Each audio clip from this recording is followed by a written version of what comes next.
last night's talk, or come up with something new. Maybe you have another question that didn't emerge last night. And like I said, I was that seminar student who didn't formulate my question until the next seminar. So this is an opportunity for that too. Maybe you thought of something last night and you're going to articulate it this morning.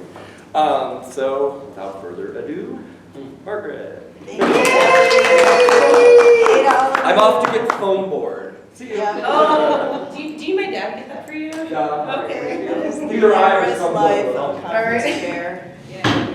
Thank you. So since we're a relatively small group, I'd love to start with the introductions if you all don't mind. Yes. I'm Margaret Price. I teach at The Ohio State University. For 12 years, immediately previous to that, I was teaching at Spelman College in Atlanta. Yes, exactly. Michigan. Oh, yeah. Spoiler alert. And I'm so happy to be with you all this morning. Let's go this way. I'm Alice Myatt. I'm from the University of Mississippi. And we have an independent writing program. It's the Department of Writing and Rhetoric. And that's also the home of the Writing Center. So I work with both the writing program and the Writing Center. I love your emails, by the way, on the listserv. I'm Molly Starkweather, sorry. Oh, hello, Molly. It's so good to see you. It's so good to put faces. I know, that's what I was going to do, guys. Sorry about it, I didn't mean No, to. it's fine. I'm Matthew Kim, and this is, well, he was here, my colleague Michael Riendo, and we teach at Eagle Hill School in Hardwick, Massachusetts, and Eagle Hill is a boarding school for students with diagnosed learning disabilities, grades 8 through 12. Michael is the assistant headmaster for academic affairs, and I'm a mere mortal English teacher and co-chair of the English department. Cool. Eagle Hill is amazing. Thank you. Yeah. I'm Rusty Carpenter from the Knoll Studio for Academic Creativity at Eastern Kentucky University. I'm president for 24 more hours before I making Elliot go get phone. Not keeping track. My name is Lillian Maxfield. I'm from the KSU Writing Center, Kennesaw State University Writing Center. We just incorporated another campus, so remember to say Kennesaw State University instead of KSU. I'm Rachel Donegan. I'm a second-year PhD student at Tennessee State, and my big interests are disability studies, literacy, and service learning pedagogy. And I'm about to follow you on Twitter. Okay. I think you're up next. Oh, I'm sorry. You're up next. I'm up next. You're I'm up next. sorry. My name is Amanda May. I'm the writing studio coordinator at Kaiser University's Tallahassee campus. And I'm originally from Michigan. And then Japan, and then Michigan again. In 3 years. Wow. Yes. And Wow. Wait, that's not you. That's not me. Okay, I'll look you up later, I'm sorry. Molly Starkweather, up until recently, I was with a small, it was a small writing center in a large online for-profit, and actually got a pink slip for Christmas. So it was really nice to come here, my first time back on the academic scene after 2 months of wrestling with unemployment and other, things in upstate New York. This is actually my hometown. And it's 10 years since I graduated from CSU. A year ago, I came here. I told the story of the social media thing. I'll be very quick about it. A year ago, I came here because my grandfather had passed away, and we had his funeral. And then I went to the Writing Center just to kind of get back to my roots and just chat with Elliot for a little bit, see the center and everything. And that's when he said, "Yeah, I'm sorry, I got a dash. I'm going to put out a CFP for a conference." I said, "Which one?" And he said, "SWCA." I said, "You got SWCA? That's fantastic. When?" And he told me when it was, and I said, "That's going to be the first anniversary from my grandfather passing away. That's perfect timing." And I didn't realize that it was going to be even more perfect timing because of your subject of your talk, which kind of applies to my situation. And it's been very rejuvenating. So thank you for being part of that safe space. Absolutely. Now, I'm sorry, your name again was? Michael. And the person next to you? Matthew. Matthew, Matthew, I'm so sorry to pick on you, but I know you had some questions yesterday that I think you didn't have a chance to get to. I just, it was more of a comment than a question. I'm actually eager to hear it, and I wanted to kind of create some space for it as we begin, and as people think about what they might want to start the discussion with. I fully realize I'm putting you on the spot. That's okay, I don't And I mind. want to give you double permission to be like, no, it's 8 o'clock in the morning. No, I've been up since 5, so it's fine. Okay.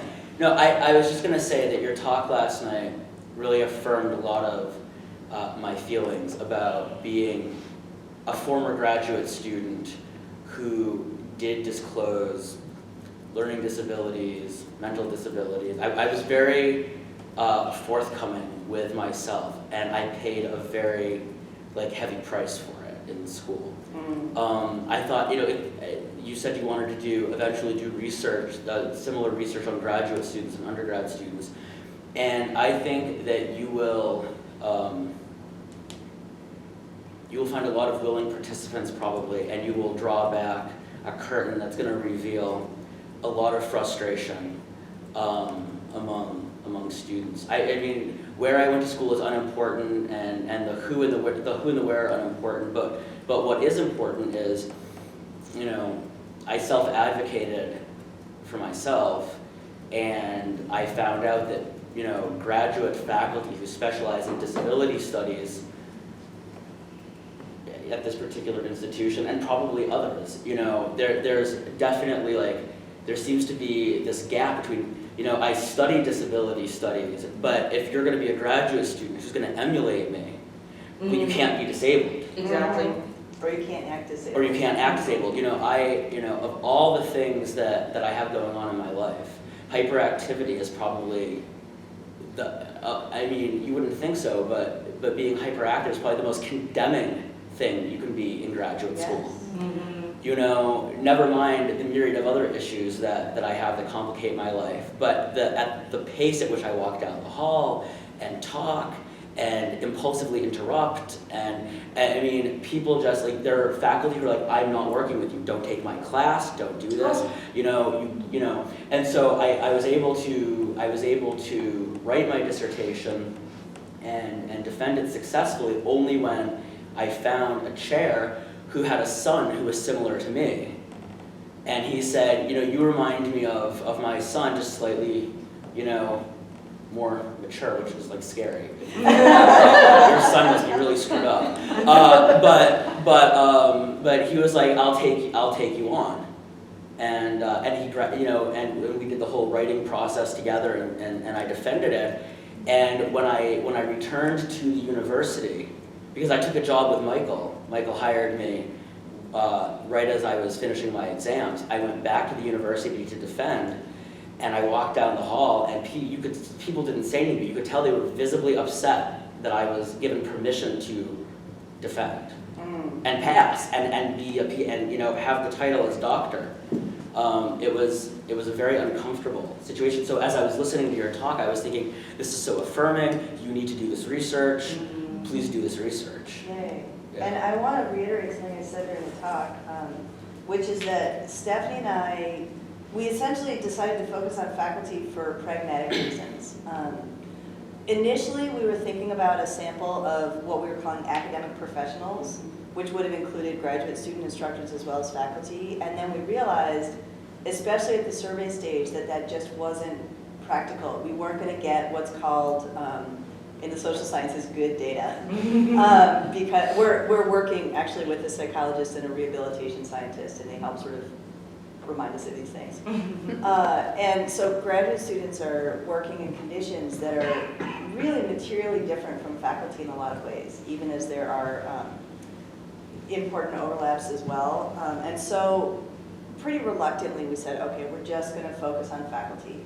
And we defined faculty extremely broadly, essentially anyone teaching at any institution of higher education in any form, including, for example, medical faculty, qualifies for the study. But we also have been very clear with ourselves, and we want to be really clear with others, that if anyone is interested in taking up our protocol and moving into other areas, including graduate students, undergrads, doing a specialized study on adjunct faculty, for example, would be really interesting. We're eager for people to do that.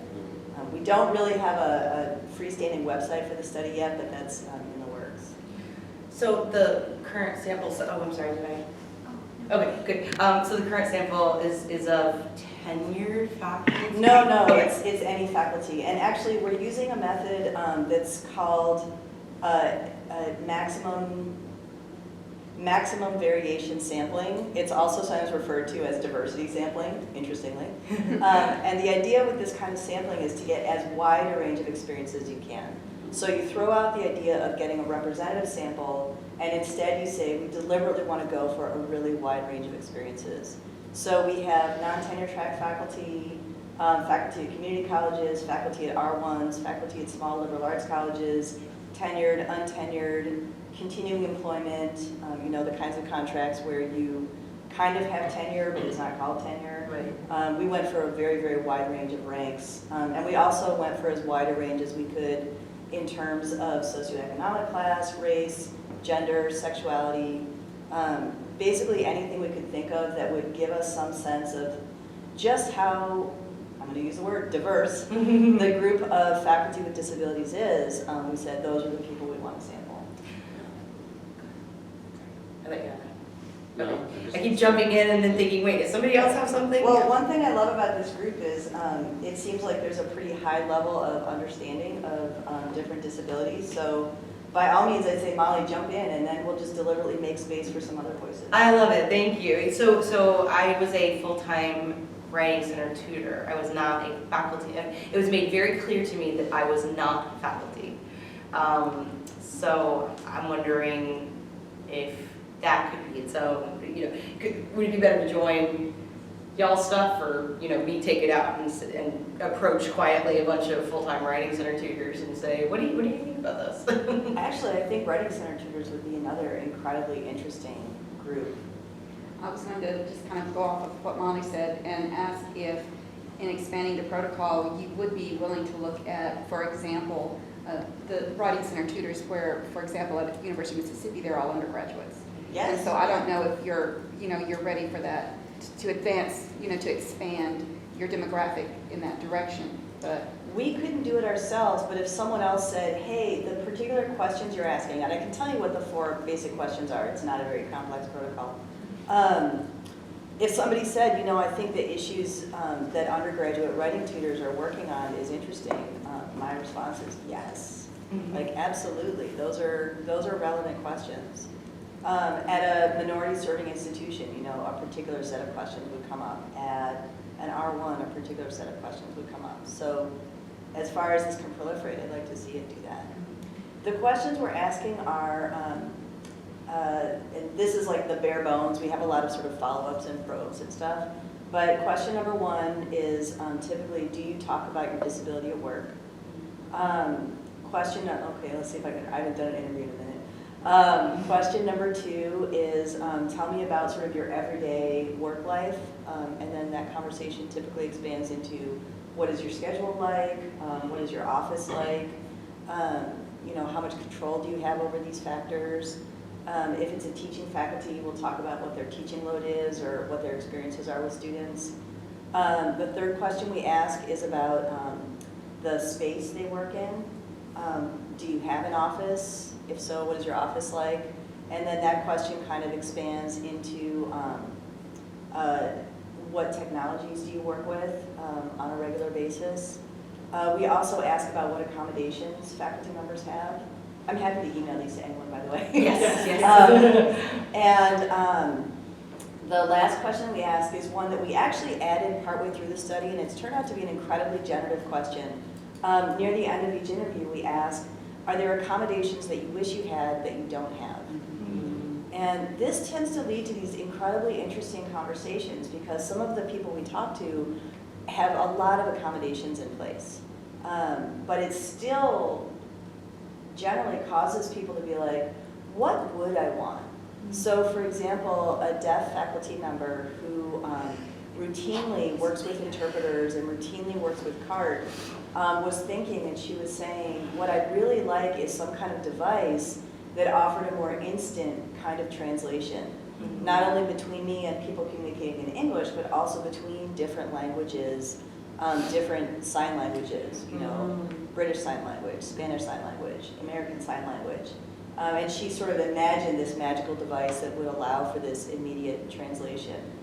But by contrast, a faculty member with depression was really thinking hard about this question, and she said, honestly, I don't know. Like, what could they do? And those to me are some of the really interesting conversations. It doesn't only happen when we're talking with faculty with mental disability, but it does come up a lot with mental disability, is the question of, if I really had the kind of space I needed to work in, it would upend everything the academy is. It would do away with all notions of time. It would do away with all notions of everything, productivity, like every fundamental question of how academia is supposed to quote unquote work would be challenged if I really had the accommodations I needed. And those are tough conversations. I mean, I don't have a good answer for what it would mean to fully accommodate someone, for example, who just cannot work on a deadline. Someone who doesn't keep time in conventional ways. You know, I sort of overheard you answering a question after the talk yesterday, where you said something like,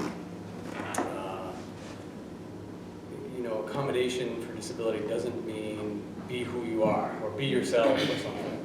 Can you elaborate a little bit on that and talk about what sort of line you want to draw there? Yeah, absolutely. I think that was in the context, oh right, I was talking with a faculty member about, this is another really interesting situation that comes up over and over again, where a faculty member has a student who is quote unquote disruptive. For example, the student is speaking out a lot, or the way that the student processes information is to respond to the professor immediately and loudly every single time the professor says something. Yeah, I think a lot of us have had students that process this way. And it's, the conventional advice is just talk to the student individually, you know, and explain that they need to wait their turn. Well, it's really not that simple. For one thing, people with particular kinds of executive function differences aren't necessarily going to be able in the moment to be like, oh, my professor told me 2 weeks ago to wait. Like, that's not always going to work. And then also there are a lot of people, including myself, who genuinely process information by responding immediately and spontaneously. Like, the classroom's just not set up for that. So what I was saying, accommodation doesn't just mean be yourself. I was thinking that this particular person I was talking to seemed really concerned about not inhibiting her student. And I think it's really important to recognize that access doesn't just mean like everybody jamming out at all times, you know, in every possible way. Access means working together interdependently as a group to get it to work for the group. Like if it's you and one other person, you have one set of affordances and limitations. But if it's you and 25 other people, you have another set of affordances and limitations. So for this particular professor, my suggestion was, can you figure out something to do with the group structurally that gives everybody a fairly tight structure for how discussion is going to go? I've played this game in the classroom before, for example, where everybody has a Dixie cup and 3 pennies. And it structures discussion in such a way that each time you make a comment, you take a penny out of your cup. And once your pennies are out, you don't get to talk anymore, unless you listen to somebody else and ask a specific question about something they just said. Then you can put a penny back in your cup, and you have the chance for another comment. And that's an artificial way of governing everybody's participation in the classroom, that it's not a magic panacea. It's just one example of a way that you can think about these instances structurally instead of individually. Does that help address what you were wondering? It does.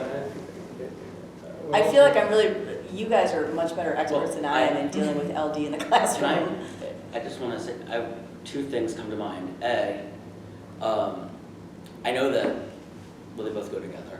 I know that high school isn't really your research area, but I think I would like, without even consulting Michael, I would like to extend an invitation for you to come see our school.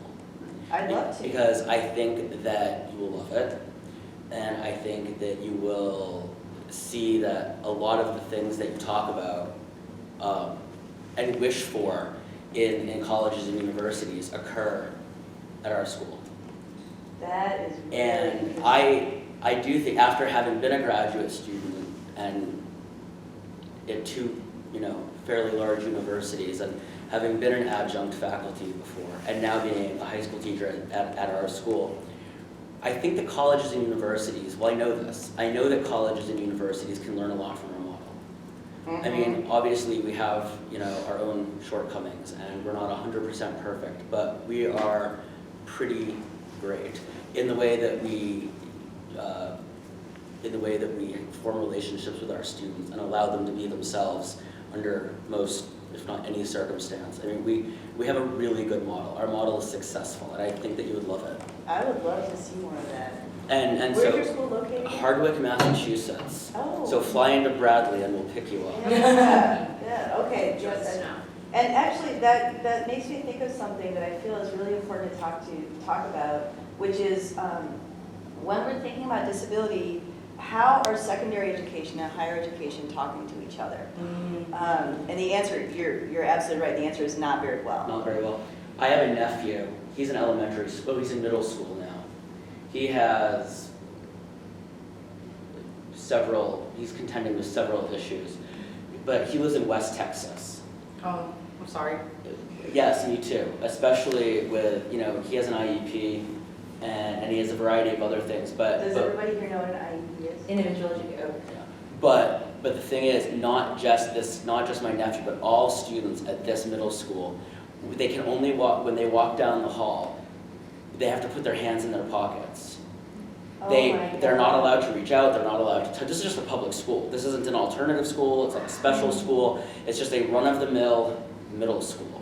So, and the same rules apply in elementary school. Hands in pockets, no touching, no talking. And at lunch, it's very governed. They watch a movie at lunch and they all have to be quiet. There's no room for conversation. And they still believe in lunchtime detention. And we got rid of detention at our school. We don't give detention anymore. We try our hardest to deal with the behavioral issues as they arise in the moment, instead of, this idea that, you can sit quietly and do nothing for, any number of minutes, right? But I mean, so many schools operate like my nephew's school operates, and it's corrosive and horrible. I'm perpetually confused by this concept that quiet attentiveness while sitting in a chair was at some point, I mean, I'm sure educational researchers who know more than I know where this idea came from, but what a bizarre notion about the best way to learn is that you sit in a chair and remain still. Like John Holt is one of my, do you all know John Holt? Yes. He's this, I think, kind of hippie educator from the 60s. You're right, because we were He reading in the wrote 80s. this great book called How Children Fail. And it's just this phenomenal book about what he observes in his classroom and all the ways that his school wants him to teach his children, his students, that are antithetical to the way they actually need to learn. Yet another fascinating area for research is in Red Comp, it would be put probably under the rubric of gestural rhetorics, movement theory. What is movement in the classroom, and what are the ways that it's being governed? You guys think that? It's so funny that we were just moved to this conversation about the intersections between disability in secondary and the disability in higher ed. This last semester, we had a quagmire of a situation at our school in terms of what actually to do and which policy should go out. We had a student who's 17 and in dual enrollment, so she's technically still a high school, technically still a minor, taking first semester writing at our school. Somehow it never got disclosed until 3/4 of the way through the semester that she received services at her high school. And it became and we kind of found out that the school and their efforts of sending her to us was more just to get her out of their school space and make it be our problem, rather than having to actually deal with the complexity of issues at play here. And it became such an issue with our lower division English department director about what actually to do. Are we still in the land of IEPs, but since we're at higher education, they don't exist anymore? And the student was left in the middle to kind of just wallow around and figure out what to do. The poor mother had no idea what to do because the way to advocate at the secondary level is completely different than the high ed. Yes. Yeah, high school level. I saw that all the time at UMass when I was tutoring and learning disability support services. We routinely got students who, not always students brand new to college, who were just like, I totally knew how to do this in high school. I didn't realize that this was a different planet. Often their parents don't realize it either. And you know the National Writing Project? Yes. And the aim is to help foster better communication and teaching between high school and secondary. I mean, it's really, really needed for disability pedagogy. I'm thinking of so many projects for everyone in the world. Yay. Yes. Okay. No. Sort of as a follow-up to that, too, at our university, what we're really seeing is that students who are used to having a lot of accommodation